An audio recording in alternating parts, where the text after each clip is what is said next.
going on, everyone, and welcome back to Jam with Jock. I know a lot of us producers are big fans of Tame Impala's music and production styles, especially us here in Australia. We kind of view him as a national treasure. So I thought it would be cool to show you some of the techniques that I've picked from hearing his music throughout the years and show you how you can incorporate it in your own tracks.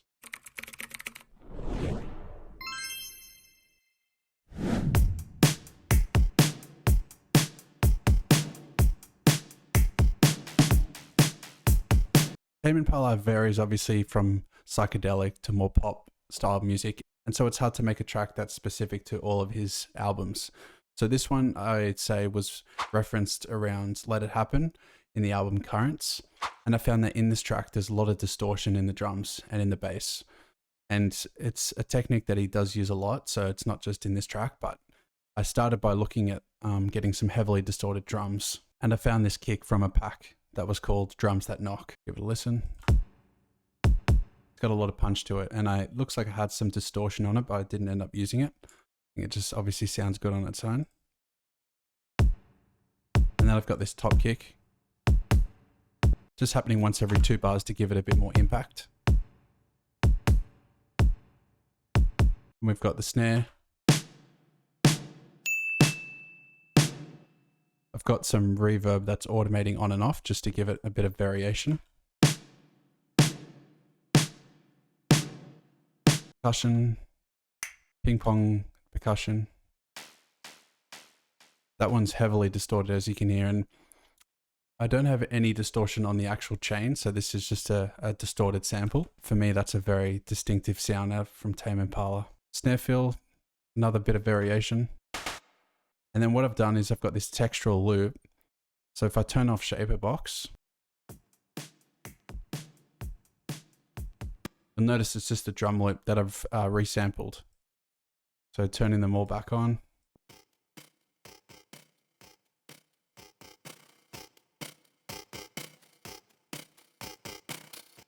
The pan man's giving it a bit of width, going from left to right.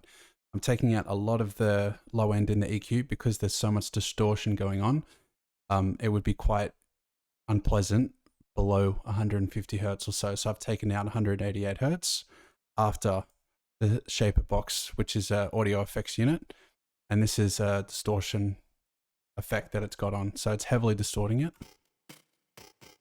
And what that's doing in the background is giving it more color, more harmonics, and yeah, just a really nice textural layer in the background. And then I've just got a live drummer playing some closed hats.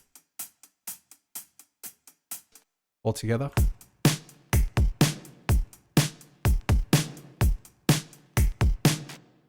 After 4 bars, just to give a bit more variation, I've got a really wet reverbed clap. So I'll just play this now.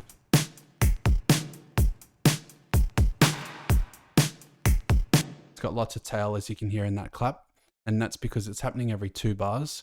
I want that tail to carry all the way over to the next clap. So if you wanted to make drums in this style, I would really suggest that you have a lot of variation in the kick and snare.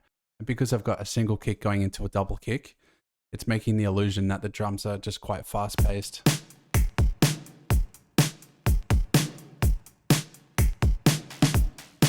And then I've got that off snare, which is just helping solidify the groove.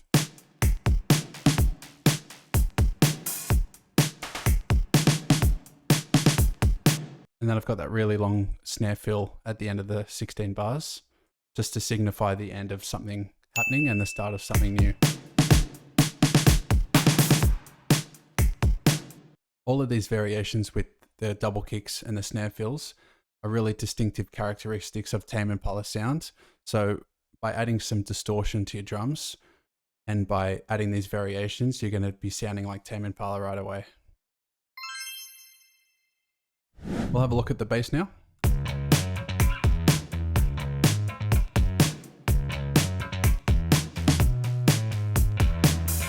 So Tame Impala definitely has some of the more recognizable bass tracks out there. 2 of the most recognizable, in my opinion, are The Less I Know The Better, and at the back end of the track in Let It Happen, you have that distorted bass come in, and that's a really distinctive Tame Impala sound. So how I got mine was just finding any bass patch. I went and found a Hofner bass in Trillion, and then guitar rig is doing most of the work here. I always try and use stock Ableton plugins so everyone can follow along. But to get this distinctive Tame Impala bass sound, I found Guitar Rig to be the best solution for it. And just in general, it's a fantastic plugin that I would highly recommend everyone getting, because it's not just for guitars. I actually use it for drums and pianos, pads and stuff as well. It's just a great audio effects unit that you can use for many things. So I've gone into the bass rage metal preset. I'll play it with and without. You can hear what it's doing.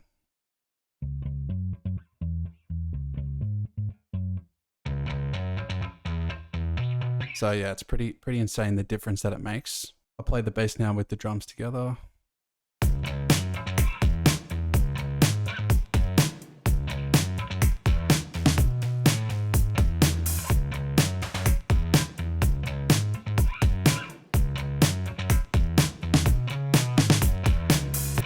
So one thing I've noticed with a lot of Tame Impala tracks is that the bass is a really important melody to the track. So sometimes the bass just, chugs along with the chord progressions, just plays the root note and keeps it quite simple.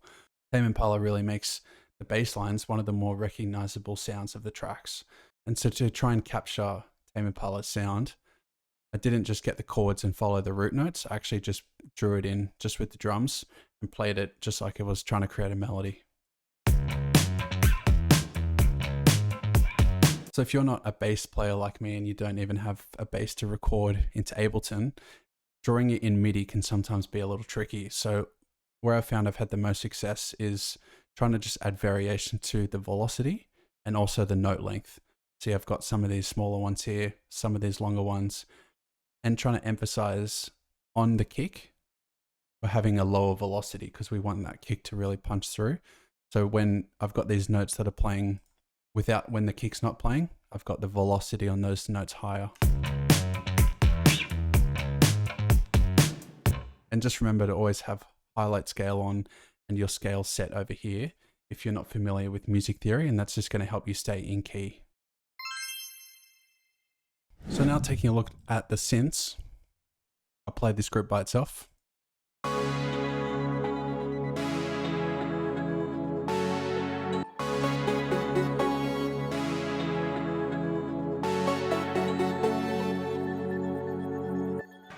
Definitely a big characteristic of Tame Impala's sound, especially the synths, are these analog 80s style synths. And so I know his go-to is the Juno 106. Like many others, it's definitely one of the most popular synths out there. So I started with looking at some analog synths. I've got an analog for myself. Arturia's got a nice Juno VST, and also Roland's got the awesome Xenology. So I would start having a look at those ones if you don't have an actual synth. But I recorded some elements in. So I've got this brass, top lead, some call and response, bells, mallets. I feel like Tame Impala's tracks are really quite emotional, and so I've chosen to go in the minor key. So I've got C sharp minor for this track. And just going back to that textural drum layer, I've got this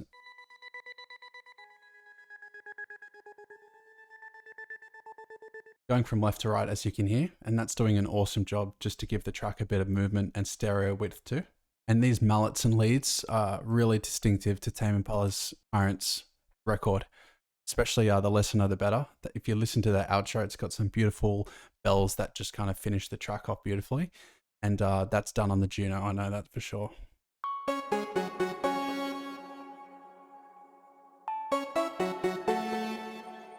So between the drums, the bass and the synths, we've been talking about the same concepts throughout this track. And that's the variation within the sounds, the movement, even in sounds that are really low in the mix. And then we've got those textural sounds that are really helping shape the style of track that we want. And that's really distinctive to Tame Impala. You know with each track what you're getting. And all of his records have these characteristics in one way or another. So we'll just give the track one more listen.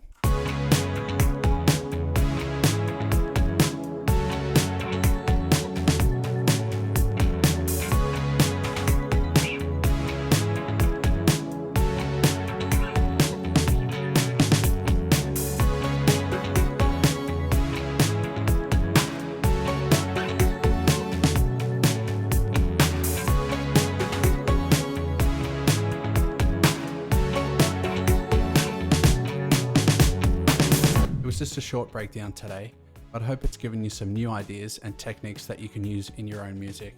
How you create your own sound by mastering the sounds of everyone else and picking the bits that you like of everyone.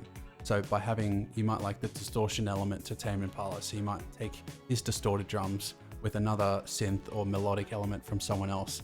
And doing this bit by bit over time is how you generate your own sound. So I would highly recommend you do a deep dive into a lot of your favorite artists and try and figure out these little characteristics that make their sound what it is.